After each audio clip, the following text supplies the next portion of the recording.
வணக்கம். இன்றைக்கி நம்ம பார்க்க போகிற சமையல் 15 நிமிஷத்தில் பண்ணக்கூடிய ஒரு சூப்பரான லஞ்ச் மெனு தான். அரைச்சி விட்ட வெண்டைக்காய் மோர் குழம்பு, அதுக்கு சைடிஷாக சூப்பரான பீன்ஸ் வறுவல். இது ரெண்டும் தான் இன்றைக்கி பார்க்க போகிறோம். காம்பினேஷன் சூப்பராக இருக்கும். வாங்க எப்படி செய்யலாங்கிறத பார்க்கலாம். இப்போ ஒரு கடாய் எடுத்துக்கலாம். கொஞ்சமாக எண்ணெய் விட்டுக்கலாம். தேங்காய் எண்ணெய் தான் யூஸ் பண்ணியிருக்கேன். மோர் குழம்பு வந்து எப்பயும் தேங்காய் எண்ணெயில் செய்யும்போது நல்லாயிருக்கும் வாசனையாக. எண்ணெய் லேசாக சூடாக ஆரம்பித்ததும் அடுப்பு நல்லா மீடியத்தில் வச்சுக்கோங்க. 1 டேபிள் ஸ்பூன் துவரம்பருப்பு சேர்த்துக்கலாம். 1 டீஸ்பூன் சீரகம் சேர்த்துக்கலாம். 1 வரமிளகா 2 கிள்ளிட்டு சேர்த்துக்கலாம். அது கூடவே பச்சை மிளகா 2 சேர்த்துக்கலாம். இது கூடவே 4 துண்டு இஞ்சி சேர்த்துக்கலாம். இப்போ எல்லாத்தையுமே நல்லா வறுத்துக்கலாம். இப்போ இது கூடவே ஒரு 10 வெந்தயம் சேர்த்துக்கலாம். ரொம்ப சேர்க்க வேணாம்.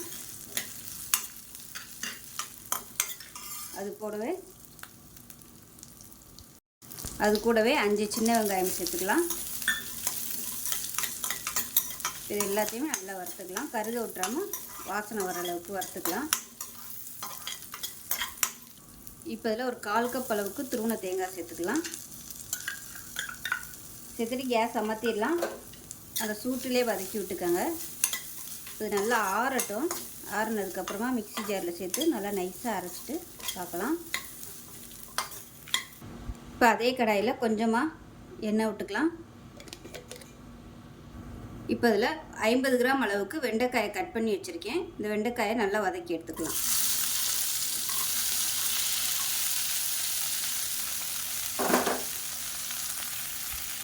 இப்போ பாருங்கள், வெண்டைக்காய் நல்லா வதங்கிடுச்சு. பிளேட்டுக்கு மாற்றிக்கலாம். இப்போ ஒரு கடாயை எடுத்துக்கலாம். நம்ம அரைச்சி வச்சுருக்க அந்த தேங்காய் பேஸ்ட்டை சேர்த்துக்கலாம். கூடவே தயிர் சேர்த்துக்கலாம்.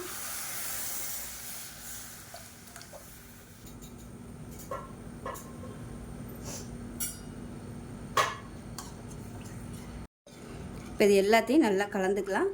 ரொம்ப கொதிக்க விடக்கூடாது.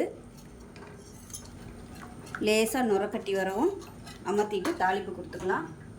திக்னஸ் பார்த்துக்கோங்க. பார்த்துக்கிட்டு தண்ணி சேர்த்துக்கலாம். உப்பு கொஞ்சமாக சேர்த்துக்கலாம். இப்போ இது கூடவே வதக்கி வச்சுருக்க வெண்டைக்காயும் சேர்த்துக்கலாம்.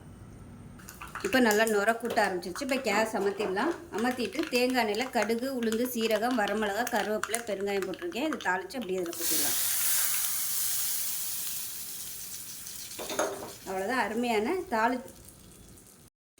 அருமையான வறுத்தரைச்ச வெண்டைக்காய் மோர் குழம்பு ரெடி ஆயிடுச்சு. சூப்பராக இருக்கும். இதே மாதிரி செஞ்சு பாருங்கள். செஞ்சு பார்த்துட்டு எப்படி இருந்துச்சுங்கிறத சொல்லுங்கள். வீடியோ பிடிச்சிச்சின்னா லைக் பண்ணுங்கள், கமெண்ட் பண்ணுங்கள்.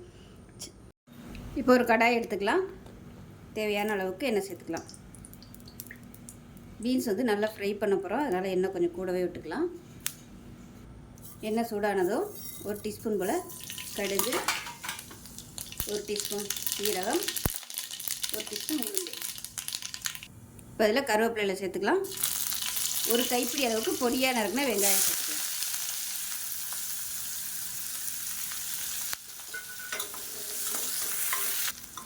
வெங்காயம் லேசாக கண்ணாடி பதம் வதங்கிடுச்சு. இதில் வந்து ஒரு 3 பூண்டு நச்சு வச்சுருக்கேன். அதை சேர்த்துக்கலாம். இப்போ பாருங்கள், நல்லா வதங்கிடுச்சு. இதில் வந்து ஒரு 1/4 கிலோ அளவுக்கு பீன்ஸு நல்லா கழுவிட்டு இந்த சைஸு கட் பண்ணி வச்சுருக்கேன். இதை சேர்த்துக்கலாம். இங்கே பொடியாக கட் பண்ணுறதுனாலும் கட் பண்ணிக்கலாம். அதை நல்லா எண்ணெயில் வதக்கிக்கலாம். இப்போ இதில் உப்பு சேர்த்துக்கலாம். தேவையான அளவுக்கு சேர்த்துட்டு நல்லா கலந்து விட்டுக்கலாம். இப்போ இதை மூடி வச்சிடலாம். இப்போ எப்படி இருக்குன்னு பார்க்கலாம். அப்பப்போ நல்லா கிளறி விட்டுக்கலாம்.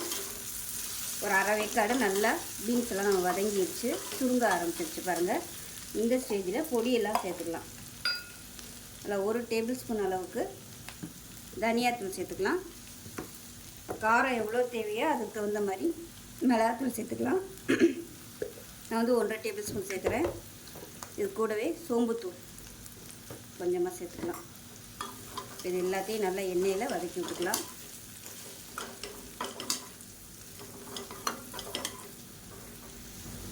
இப்போ இதில் 1 டேபிள் ஸ்பூன் அளவுக்கு மட்டும் தண்ணி சேர்த்துக்கலாம்.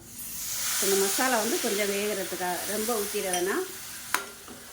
இல்லைன்னா அடி பிடிக்கும் இந்த மசாலா. அதனால் கொஞ்சமாக தண்ணி ஊற்றிட்டு நல்லா கலந்துட்டு திருப்பி மூடி வச்சுக்கணும். இந்த ஸ்டேஜில் உப்பு கரெக்டாக இருக்கான்னு டேஸ்ட் பண்ணி பார்த்துக்கோங்க. இப்போ இதில் 1 டேபிள் ஸ்பூன் கடலை மாவு சேர்த்துக்கலாம். இது வந்து நல்ல ஒரு டேஸ்ட்டும் கொடுக்கும், நல்ல ஒரு பைண்டிங் மாதிரி இருக்கும். அந்த மசாலா எல்லாமே நல்லா இந்த பீன்ஸில் பிடிச்சிக்கிறோம். அதுக்காக கடலை மாவு சேர்த்துருக்கேன். இதையும் சேர்த்துட்டு நல்லா வதக்கி வச்சுக்கலாம். அப்படியே மூடி வச்சுக்கலாம். இப்போ சூப்பரான வெண்டைக்காய் வறுவல். இப்போ பாருங்கள், அருமையான பீன்ஸ் வறுவல் ரெடி ஆயிடுச்சு. டேஸ்ட்டு சூப்பராக இருக்கும். எப்பயும் போல் பண்ணாமல் இது மாதிரி செஞ்சு பாருங்கள், வேறு லெவலில் இருக்கும்.